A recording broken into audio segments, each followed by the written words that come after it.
미 항모에서 출격한 3개의 뇌격대 중 첫 번째로 호넷 뇌격대는 북동쪽에서, 엔터프라이즈 뇌격대는 일본 함대 남쪽에서 다가와서 전투를 치루었고, 두 뇌격대 모두 단 하나의 어뢰도 명중시키지 못했습니다.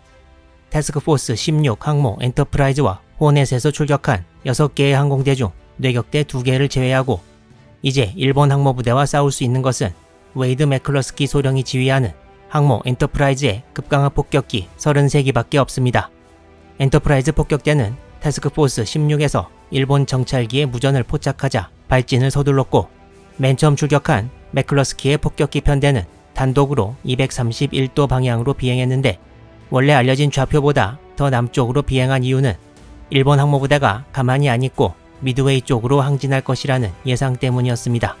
하지만 당시 일본 항모부대는 미 함대를 공격하려고 북동쪽을 향했다가 호넷과 엔터프라이즈 뇌격대의 공격을 받고 회피 기동을 하느라 다시 방향을 바꿨고, 맥클러스키가 예상했던 대로 미드웨이 쪽으로 계속 오지 않았습니다.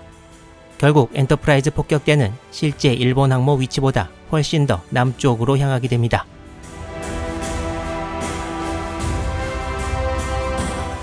오전 9시 20분 맥클러스키의 엔터프라이즈 폭격대는 고도 2만 피트 약 6,096m 상공에서 계속 비행하고 있었는데, 9시 20분쯤이 되면 일본 항모부대의 모습을 멀리서 볼 수 있을 것이라고 생각했지만 구름 사이를 뚫고 해면을 눈여겨보아도 일본 항모부대 모습은 보이지 않았습니다. 당시 폭격대에서 왼쪽을 멀리 보면 바다의 모양과 색이 바뀌는 것을 볼 수 있었다는데 바로 미드웨이 섬이 위치한 곳이었습니다. 또한 왼쪽에 위치한 몇몇 폭격기는 일본군의 폭격으로 미드웨이에서 올라오는 검은색 연기를 볼 수 있었다고도 합니다. 바밍6의 편대장 리처드 베스트 대위는 먼 바다로 갈수록 해면의 색이 점점 옅어져서 미드웨이 섬이 가깝다는 것을 알았습니다. 그렇지만 일본 항모부대는 어디 있는 것일까요? 엔터프라이즈 폭격대는 조금 더 비행해서 이제 9시 30분이 되었습니다. 이제 폭격대는 일본 항모부대 예상 항로 바로 위에 있었는데, 먼 바다를 계속 봐도 여전히 일본 항모부대는 전혀 보이지 않았습니다. 돈틀리스 폭격기들도 이때쯤이면 연료가 아주 충분한 것은 아니어서 맥클러스키 편대장은 최대한 빨리 머리를 굴려서 상황을 올바로 파악해야 했습니다. 폭격대가 일본 함대를 앞질러 와서 더 기다리면 나타날지도 몰랐고, 또 일본 함대가 이미 폭격대를 앞질러 가서 미드웨이 쪽으로 더 가야 했을 수도 있었습니다. 이때 일본 항모부대는 맥클러스키 폭격대와 약 130km 떨어져 있었고 월드런의 호넷 뇌격대의 공격을 받고 있었습니다. 당시 맥클러스키 폭격대의 연료는 이미 절반 이하로 적함대를 찾는데 가장 효과적인 익스펜딩 스퀘어, 사각형으로 확장시키면서 찾는 전술은 연료가 너무 많이 들어 쓸 수가 없었습니다. 따라서 맥클러스키 소령은 일단 240도 방향으로 35해리 약 65km 더 비행하고 그 뒤에 북서쪽, 최종적으로 북동쪽으로 진로를 바꿔 일본 함대를 찾기로 결정합니다. 맥클러스키는 자기 폭격대가 연료 문제로 엔터프라이즈로 돌아가기 전에 일본 함대를 찾게 되기를 바랄 뿐이었습니다. 비록 이때는 절망적이었지만 240도 방향으로 가다가 오른쪽, 즉 북서쪽으로 방향을 바꾼다는 결정은 엔터프라이즈의 조지 머레이 함장이 전투 후에 말한 대로 미드웨이 해전 전체에서 가장 중요한 결정이 됩니다.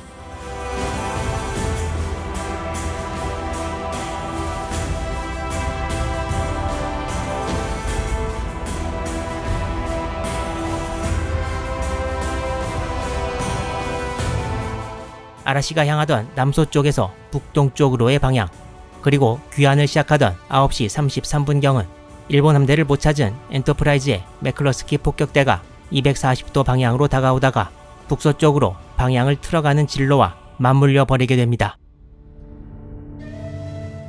33기의 돈틀리스 폭격기로 이루어진 맥클러스키 폭격대는 기존 진로인 240도 방향 비행을 마치고 북서쪽으로 방향을 틀었습니다. 엔터프라이즈 폭격대 입장에서 보면 오른쪽으로 진로를 돌린 것이었습니다. 엔터프라이즈 폭격대는 VB, 바밍, 폭격과 VS, 스카우팅, 정찰로 나뉘었는데 VB6에는 1000파운드, 약 453kg 폭탄 한 발씩이 장착되었고 나머지는 가장 무거운 것이 500파운드 폭탄에 100파운드 폭탄이 추가되기도 했습니다. 기록에 의하면 1000파운드 폭탄을 장착한 베스트 편대의 연료 문제가 더 심각해서 이후 일본 함대를 공격할 때 그리고 그 이후 문제로 작용하게 됩니다. 맥클러스키는 쌍안경으로 일본 함대를 계속 찾았으나 보이는 것은 아무것도 없었습니다. 그러던 중 폭격대가 북서쪽으로 방향을 튼 지 7분 후인 오전 9시 55분, 폭격대 북동쪽 방향에서 항적과 그것을 일으킨 함정을 차례로 목격하게 됩니다. 당시 매클러스키가 일본 순양함이라고 판단한 이 함정은 바로 15분 전에 잠수함 노틸러스에 폭래 공격을 하고 본대로 복귀 중인 아라시였습니다. 기록에 따르면 이 함정은 약 35노트의 매우 빠른 속도로 북동쪽으로 이동하고 있었다는데, 매클러스키는 일본함이 이렇게 빨리 이동한다면 자기가 비우고 온 본대의 위치로 서둘러 복귀하기 위함이라고 정확하게 결론 내립니다.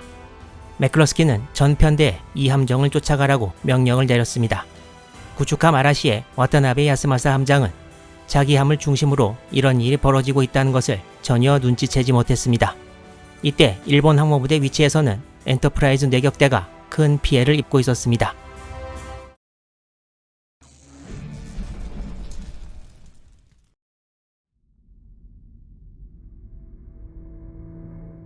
(6월 4일) 오전 9시 55분 북동쪽 일본 항모부대 해역으로 복귀하는 구축함 아라시를 매클러스키 소령의 엔터프라이즈 폭격기 33기가 따라가고 있습니다.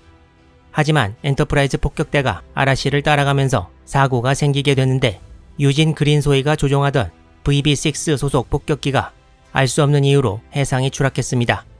그린소이와 후방 기총 사수는 구명보트에 올라가는 것이 목격되었다는 말도 있으나 결국 이후 살아 돌아오지 못했습니다. VB6는 1000파운드 폭탄을 달고 있어서 연료 문제가 더 심각했다고 언급한 적이 있는데, 그린소이의 폭격기도 VB6 소속이었고 연료 문제가 아니었나 하는 추측이 있습니다. 이걸로 사고가 끝난 것은 아니고, 같은 VB6 소속이었던 토니 슈나이더 소위의 기체도 이 시점에 바다에 불시착했는데, 이 기체는 기록에 연료가 떨어졌다고 확실하게 언급되어 있습니다. 아마 슈나이더 소위가 3일 뒤에 구조되어서 증언을 들었기 때문이 아닌가 생각됩니다. 이 사건은 당시 매클러스키 폭격대에 연료 문제가 심각했다는 것을 말해주고, 일본 함대를 발견해서 전투가 시작되어도 계속 문제로 작용할 것이었습니다.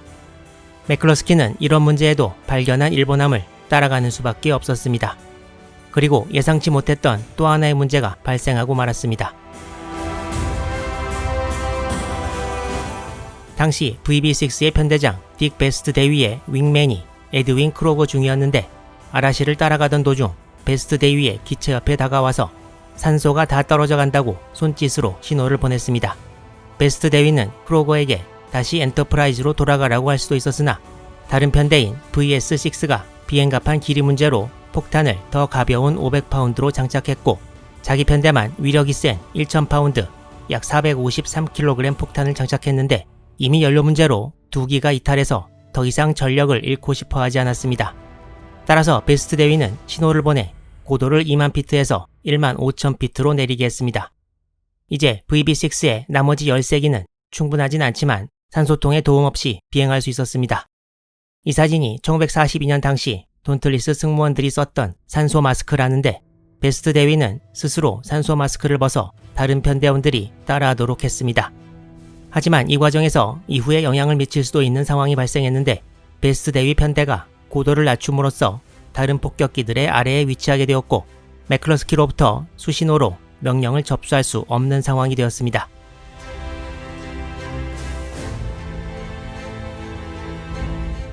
엔터프라이즈 뇌격대가 계속 아라시를 따라가던 중 기록에 의하면 오전 10시가 조금 넘은 시각 전방 약 65km 앞에서 드디어 일본 항모부대와 호위함들이 발견됩니다.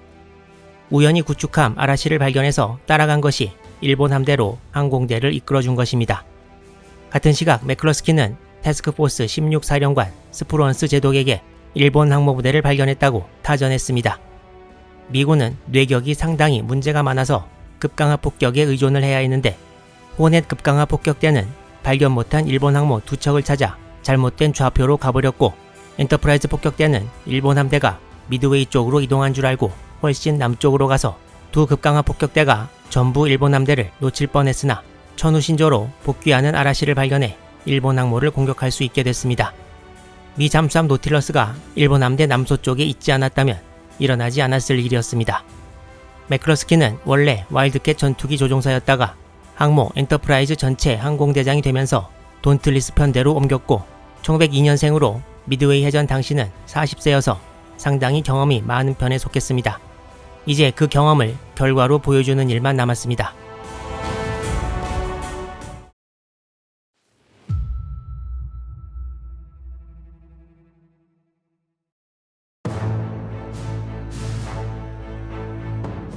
구축함 아라시를 따라와서 결국 일본 항모부대를 발견한 매클러스키의 폭격기 편대.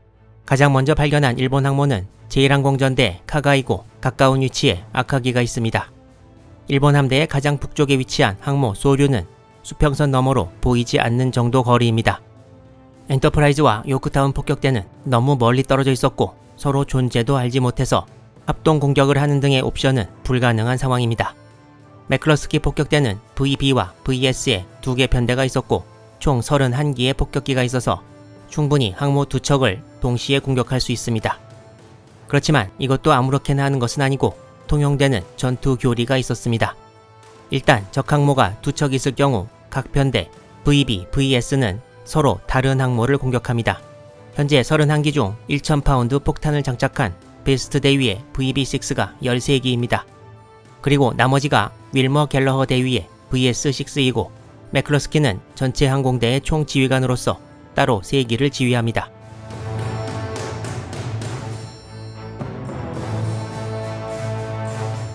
만약에 적 항모 2척이 서로 떨어져서 있다고 가정하고 아군 폭격대도 2개로 나뉘어서 온다면 앞서서 오는 항공대가 먼 거리에 있는 항모를 공격하고 후방에 위치한 항공대가 가까운 거리의 항모를 공격하게 되어 있습니다. 만약 이렇게 하지 않고 전방 항공대가 가까운 위치 항모를 공격하면 후방 항공대가 먼 거리의 항모까지 가는데 시간이 걸릴 것이고 그 사이에 뒤쪽 항모에 공격에 대비할 시간을 주기 때문입니다.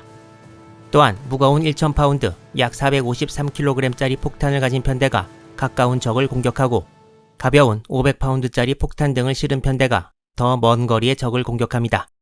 이건 무게가 더 많이 나가는 항공대에게 더 빨리 공격 기회를 주기 위함이었습니다. 이전에 더 무거운 폭탄을 실은 베스트 대위의 VB6에서 연료와 산소 문제가 발생해서 매클러스키와 갤러허의 편대인 VS6와 분리되었다고 언급했는데요. 일본 항모에 가까워지면서 VB6는 VS6의 약 450m 뒤에서 따라가고 있었다고 합니다. 방금 언급한 2가지의 항공대 항모 공격 교리를 6월 4일 아침 상황에 적용해보면 앞에서 가고 가벼운 폭탄을 장착한 VS6가 더 멀리 있는 항모 아카기를 공격해야 하고 뒤에 있고 무거운 폭탄을 장착한 VB6가 더 가까이 있는 항모 카가를 공격해야 합니다. 하지만 여기서 또 문제가 하나 생겼습니다.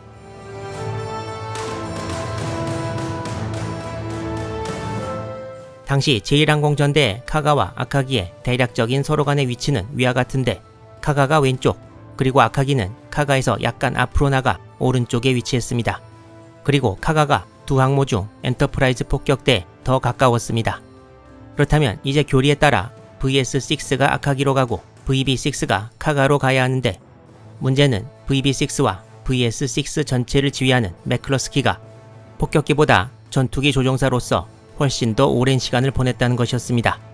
따라서 조금 전에 나온 2가지의 폭격대 교리가 완벽히 체화되어 있지 않았고 앞에 있는 1항전의 두 항모를 가까이 있는 항모와 멀리 있는 항모로 보지 않고 왼쪽에 있는 항모와 오른쪽에 있는 항모로 보게 됩니다. 그리고 이는 곧 미드웨이 해전 전체 결과에 큰 영향을 가져올 수 있는 혼란을 초래합니다. VB6는 산소 문제로 VS6보다 낮은 고도에서 비행하고 있어서 매클러스키의 수신호를 베스트 대위가 접수할 수 없는 상황이었습니다. 따라서 일본 항모에 계속 접근하자 매클러스키는 무전을 이용할 수밖에 없다고 생각하고 VS6 편대장인 갤러허에게 왼쪽 항모를 공격하라고 명령 내린 후에 VB6의 베스트에게 오른쪽에 있는 항모를 공격하라고 명령 내렸습니다.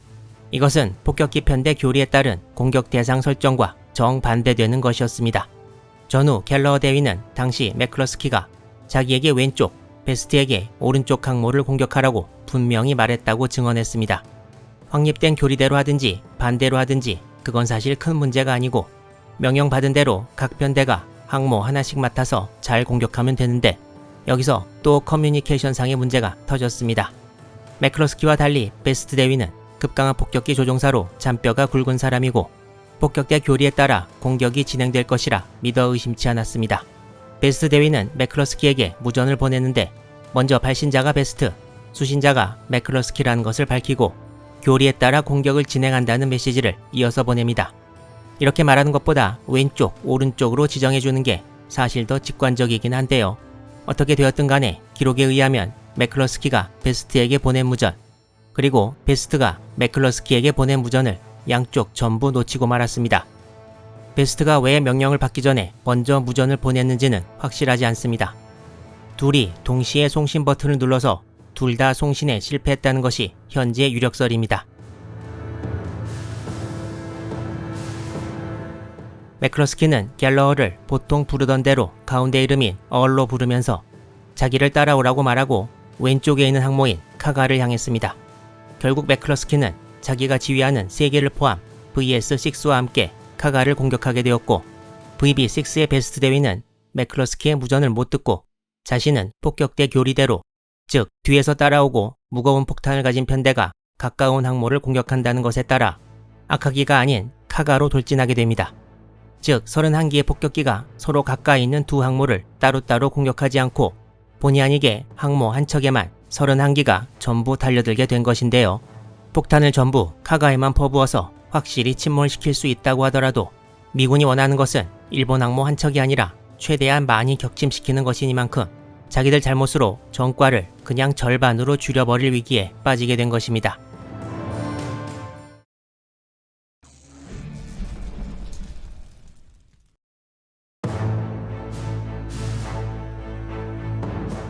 매클러스키와 갤러허의 편대보다 더 낮게 날고 있던 베스트의 VB6 폭격기들이 일본 항모 카가를 향해 급강하를 곧 시작하려고 하고 있을 때 VB6보다 더 고고도에 있던 VS6 폭격기들이 급강하를 시작하는 것을 목격했습니다. 기록에 의하면 VS6는 베스트 대위 편대를 불과 몇 미터 사이에 두고 지나쳤다고 합니다. 하마터면 두 편대가 서로 충돌할 뻔했던 것입니다. 그동안에도 곡절이 많았지만 공격 시작 상황에서도 큰 사고가 일어날 뻔했습니다. 매클러스키와 갤러허의 VS6를 합한 16기가 카가로 돌진할 때 베스트 대위는 가까이 있는 항공모함으로 전 편대가 달려든다는 사실을 파악했고 돈트리스 폭격기 날개 부분에 플랩과 에일러론, 보조익을 흔들어 신호를 보내 VB6 폭격기들의 급강하를 중지할 것을 명령했습니다. 하지만 이미 공격을 멈추기에는 너무 늦어버렸고 대부분의 VB6 폭격기들이 카가로 향하고 말았습니다. 공격을 멈춘 것은 베스트 대위 자신의 기체와 두 윙맨인 에드윈 크로거 중위와 프레드릭 웨버 소위밖에 없었습니다. 그나마 3기라도 제때 빠져나온 것이 다행이라고 봐야 할 것 같은데요. 공격을 멈춘 VB6의 3기는 1,000파운드 약 453kg 폭탄을 계속 장착하고 고도를 유지한 채 카가를 향한 동료 급강하 폭격기들의 공격을 지켜보게 됩니다. 카가로 향하고 있는 엔터프라이즈 급강하 폭격기의 숫자는 28기로 파악됩니다.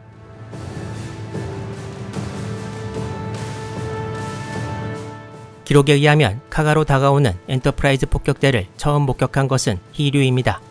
시간은 오전 10시 19분.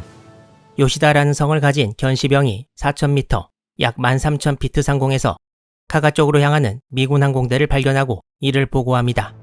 고도로 볼 때 베스트 대위의 VB6를 본 것이 아닌가 생각됩니다. 히류에 있던 야마구치 다몬 제2항공전대 사령관은 이 보고를 받고 즉각 카가의 대공포 각도가 올려져 있는지 견시에게 확인할 것을 명령합니다. 잠시 후 카가가 대공포를 올리지 않았다는 보고가 들어오자 즉각 발광 신호로 미군 항공대의 접근을 카가에 알립니다. 카가에서도 곧 이를 접수하고 대공 전투 준비에 들어갔습니다. 다만 이 에피소드는 공식 기록에는 찾아보기 힘듭니다. 여기서 일본 측의 공식 기록을 살펴보면 1항전 항모 쪽으로 10시 22분 적 급강하 폭격기가 공격을 한다는 언급이 있습니다. 오전 10시 22분에 카가에서도 자신들의 견시병을 통해 급강하를 시작하는 엔터프라이즈 폭격대를 목격했습니다. 그 다음 기록에는 카가의 피탄 시각을 10시 23분, 도쿄 시간 7시 23분경으로 보는 것이 타당하다고 생각된다고 적습니다. 즉, 미 항공대 발견 후 상공호위 전투기들은 전혀 역할을 못했고 급강하 폭격기들이 줄지어 폭격에 들어간 직후 단시간 안에 피격당한 것입니다.